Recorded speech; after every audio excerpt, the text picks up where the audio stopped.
All right, let's move to the next topic, which is downsizing governance.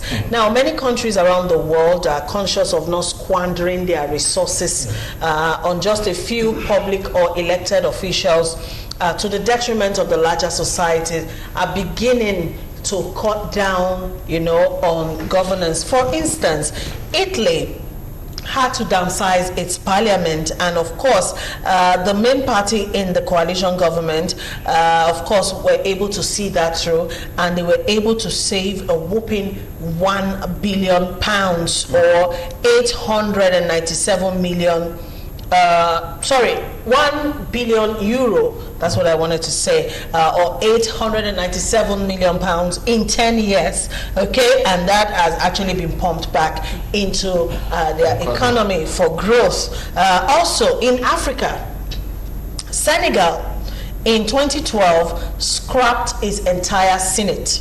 The Senate, before it was scrapped, had about 100 seats, and since they scrapped the Senate, they've been able to save $15 million, and that money has been used to help victims of flood, which has been killing people and leaving thousands homeless in Senegal. Also in Mauritania, the president in 2017 instigated a referendum which abolished the country's Senate because he described it as useless and too costly. Now back to Nigeria. Ever since a revelation by Senator Shehu Sani in 2018 that a Nigerian senator collects as much as 13.5 million naira monthly as operational cost, a lot of Nigerians have been upset about this news, and of course they've been clamoring that the government of the day should actually reduce the cost of governance. Now in budget 2019, 125 billion naira was earmarked, all right, for the Senate, and a lot of Nigerians are not having this. Now, if you take a look at the take home for each senator, it translates to about 162 million naira every year, and that is excluding their salary and their official cars. All right, gentlemen, where do we begin in terms of downsizing the cost of governance? When we talk about downsizing in governance, and I just laugh. Why do I laugh? I laugh because this is the same government that has found it difficult paying 30,000 naira minimum wage. Yet, people are going home with 13.5 million naira every month. The problem is not how much a senator earns or how much a honorable member earns. The problem is our constitution. Okay. It's a document that needs to be looked into. If possible, we need to discard it and sit down and come up with people-oriented constitution. A constitution that allows a governor to go home with or to have some bulk of money known as security votes that is unaccounted for. A constitution that allows the governor to become a mini president in his state, not rendering account to anybody. A constitution that allows a senator not to be accountable to his constituency. A constitution that does not allow you to recall a senator. That is where the problem is. We need to look at it from the root, not from the middle. You do not cure cancer by cutting it off from the middle. You go straight down to the root. The root of cost of governance in Nigeria lies with the Nigerian constitution, the 1999 constitution. I agree with him. And again, they say charity begins at home. We say it as it is. If there's need for them to prune down this thing, should start from their homes, which means the two houses. Our good governor, former good governor, Abuolage, you understand what I'm saying? You have to consider those of us that don't speak Igbo. He's talking about my former governor.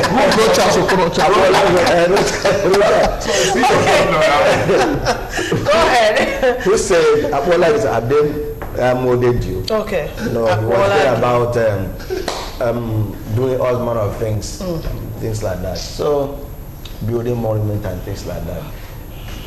He came on air, was it not last month, and said we don't need all these senators. We only need one senator of the state. And we, On the other side, we don't need 2 houses. We need only 1 person. A situation where a senator goes home at the end of the year, 100-something million naira, like he said, yet they cannot pay minimum salary. Then look at the amount approved for the presidency. Look at the amount for the governors. He mentioned the areas, the core areas they should look into. Not the poor masses, but then at the same time, there's nothing wrong in downsizing the workforce, because some of them are lazy, very, very lazy. Go to my state. Some of the teachers go to school around 10 o'clock. When they are going, they will go along with melon, egusi, and give the children to pay and things like that. Send them to the farms and things like that. And some of those in federal ministries, how many times do they go to office? If they go, what time do they resume? What time do they close? In a week, they might not be there up to 3 times. So we need to actually go back to what he said. We don't have a constitution. The constitution we have is imposed constitution. We, the people of Nigeria, why are you there? Can I ask a quick question? Since we're talking about the constitution, I do understand that a lot of people, even in the House, people have been talking about, our constitution being looked into, and perhaps we actually drafting a new one. But then, if we're talking about people's attitude to work and to governance, what has the constitution really got to do with somebody's character? I recall when Babatunde Fashola was governor of Lagos State, a lot of the state workers had to sit up because they knew he was a no-nonsense governor. Resumption time was resumption time, and you dare not go home before closing time. We all saw it happen in Lagos State. So don't you think it is more about how exactly? I don't think this is about constitution. You see, the constitution, why we brought in constitution, the constitution allows our politicians to go home with such huge amount of money. It is the constitution allows it. Even that of the Senate, even that of the House of Representatives, even the governors, the constitution made provision for security votes, that is not accounted for. Constitution allows them to have this and that. If our constitution is purely amended to suit us, if they invite him, if they like, they invite me or invite Oga, we will sit down and fashion a constitution that will be workable, that will stand the test of time for tomorrow, not today alone. Remember, the constitution was put together by the military, and if you now read the constitution on some portions will condemn this, and the other side we now also approve it. So it's inconsistent. So that's the problem we have. In some area it's supposed, in some area it condemns it. So let us sit down and marshal out a constitution that will be acceptable by Nigerians, that will be workable, that does not give special attention to some place of people. Amending the constitution, would it solve all of our many problems? Let us start from somewhere. Let the constitution be amended, and let us not. We live in a country where court injunctions, court orders are not adhered to. What difference would a constitution make? Let me say this. It's what the whole essence is for us to discuss and learn. The Nigerian system of governance is fashioned after the American system, isn't it? Now, in America, secretary to government is elected by the people. The accountant of the state and of the federation is elected by the people. These key officers are elected so that the governor do not have direct influence over them. Yeah. These are the kind of things we need to imbibe in our constitution. Because if the accountant general of the state is appointed by the governor, his loyalty will be to the governor and not to the state. Okay, all right. Well, it's very unfortunate. In Liberia here, we almost helped them in when they had problems during those time. Sergeant Doe, I still remember him. So now, their parliamentarians on their own decided to cut their salary into half. That's a country for you. The money being generated will be used for the economy. And they are enjoying it now. But in Nigeria here, even from the civil service, if you go to some offices there, you see some babas. Mere looking at them, you know that they are almost 70. But they still be claiming 35, 40. Some of them will be using all this local ajidewe, we call it ajidewe. They use it, they look younger when you look at them. They are not ready to leave.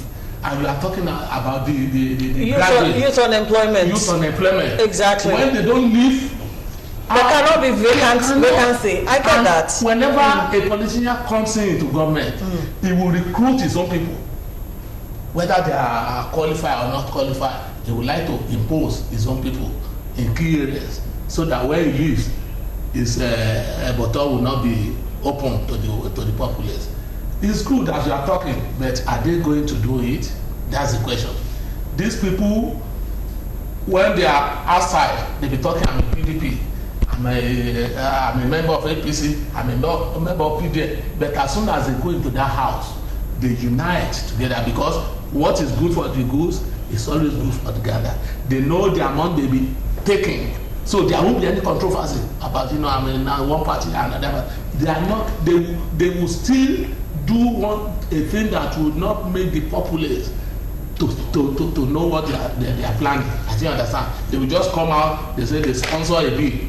At the end of the bill, they will say they sanction it. I say if you are against it, say nay. If you are say aye, they will still sanction that thing that is against the populace. They are working against us. All right, gentlemen, let me ask another quick question. Okay. Are we trying to say without the amendment of the Constitution, we cannot, just out of good morals, as a people, who are focused on the growth of Nigeria, decide, I'm talking about the government of the day, to actually cut down on governance? I mean, a population of 200 million Nigerians, over 94 million Nigerians are living below the poverty line. And then you have just a few elected officers, who go home with the largesse. That's the amendment of the Constitution. Do we really need to amend the Constitution before we see? I mean, in 2018, we displaced India as the country with the poorest people. Of course. Isn't that like a reality that every Nigerian is headquarters of poverty right now? There's a need for the Constitution to be amended because if you will not say moral, people have sold their moral value, thrown it to the dogs have eaten it. So we need to amend the Constitution, and the fashion is in such a way that the governor will know his limit. Okay. Then, if we do that, let us have a standard. Implementation of the outcome of the Constitution is important. We have, to an extent, our Constitution is fair, but implementation is what is important. So, before you bring in the moral, like you said, I am of the opinion that if you go to civil service now, there are people who are elderly, more than myself, who are still there. Then how can the younger ones, my children, their children, our grandchildren, how can they come in? It's important. You know the thing is this, patience. Every unit that has rules guiding it. For you to change certain things, you must go back to that rule. Yes, now. When you say morality, people should say, okay, you're supposed to be earning like, say, 200,000 a month, and you say out of moral, you want to be earning 100,000. How much of that same moral you have, or I have, does this other man have? For you, it has to be done in such a way that it becomes a rule and it's enforceable. Implementation. Yes. Morality means I want to do it. Does he want to do it? Yes. So the Constitution is a problem. Nigerians must wake up to that fact. The Constitution that empowers a little number of people and starves a larger number is unacceptable. That is why you're having a high rate of unemployment in this country. Nigerians have this mentality that government money is nobody's money. Of course. Okay. So that mindset needs to change. And the only way we can change it is to have a people-oriented constitution that spells out everything. We need to know how much a governor earns at the end of the month. We need to know how much a senator should earn. We should sit down. There should be a structure. There should be a structure. All right, gentlemen, because our time is fast running. Agitating for the amendment of the constitution. Because our time is fast running, let me quickly bring this statistics to the table. Okay. Now, according to cost-benefit analysis, the most wasteful parliament we have had so far is the 8th Assembly, the last one. In 2017 and 2018, according to reports, diverted funds provided in the budget for the construction of the Lagos-Ibadan Expressway and the second Niger Bridge, of course, were shared to their members under the guise of so-called constituency projects. Now, the chairman of the ICPC, Asaden Bolaji Owasanoye, said the country has since the year 2000 spent over 2 trillion naira on the same scheme, which Budget 8 describes as a huge fraud. Now, while we're tracking projects, let's take Akwa Ibom State, for instance. In July of that year, the commission observed that 3 dialysis machines and other medical items, were supposed to be for one cottage hospital in Akwa Ibom State. But of course, those dialysis machines were not delivered to the hospital, even though they'd been budgeted for. Who was the governor there? And we found... And the governor there is a minister now. Yes, exactly. Only one of those machines was found, and it was even found in a private place, not in the hospital. Now, those machines were not delivered, they were not installed in the hospital. Who is to be held accountable for this? These are questions we should be asking. Too many questions, but this is it. We have a system where a governor will mismanage a state for 8 years. This is the reason why I am asking. That is where we retire. Amendments of the Constitution. How would that make a difference? We do have existing laws and still people get away with blue murder. So what are we talking about? Patience. The Constitution you have, go and read it very well. It is not helping this country. People are hiding under the Constitution to perpetuate all manner of evil. How can you mismanage a state for 8 years? You put yourself up for election. We have anti-craft agencies. They do not come after you. They do not arrest you. They do not call you to book. As soon as you leave government, you go to Senate. And you go and continue to enjoy immunity. No. That Constitution has to be looked into. Constitution must be changed. All right, the Senate should be scrapped while only the House of Reps is retained. It will go a long way in reducing the cost of governance. All right, this